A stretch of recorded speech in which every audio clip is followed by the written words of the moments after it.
Bwana, mambo ni mengi alafu muda ni mchache. Tumeweza kuona namna ambavyo mambo yanavyozidi kupamba moto, na leo hii tumeweza kuona Zuchu akiwa amelala na Mama Dangote, jambo ambalo watu wengi hawakuweza kulifikiria kama Mama Dangote anaweza kufanya vitu kama hivyo, lakini mambo yamekuwa tofauti na ameweza kuonyesha upendo wake wa dhati kwa namna moja ama nyingine, na kila mtu aliweza kusema kwamba Mama Dangote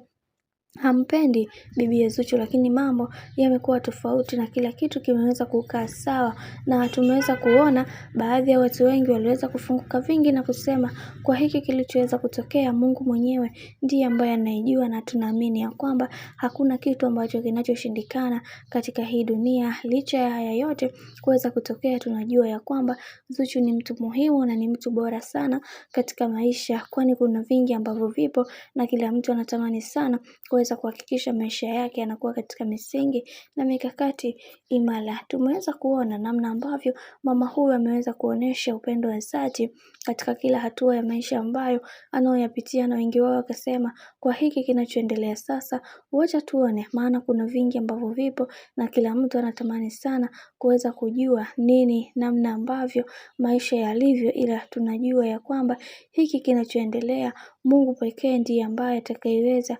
kusababisha maisha ya watu wengine yawe katika misingi na mikakati iliyo bora. Bwana, mambo ni mengi halafu muda ni mchache. Mimi naomba nikukumbushe kitu kimoja, kama ndo mara kwa kwanza kufuatilia channel tupendwa hii hapa ya Bizoza Media, basi nikusihi usisahau kusubscribe, kulike, kushare pamoja na kucomment, maana ukifanya hivyo utakuwa umejiweka katika nafasi nzuri ya wewe kuweza kuenjoy na kufurahi pia katika channel tupendwa hii hapa ya Bizoza Media. Mimi sina la ziada kwa upande wangu, tukutane wakati mwingine katika kuhakikisha kila kitu kinakwenda kuwa sawa katika familia ya bwana mkubwa Diamond Platnumz.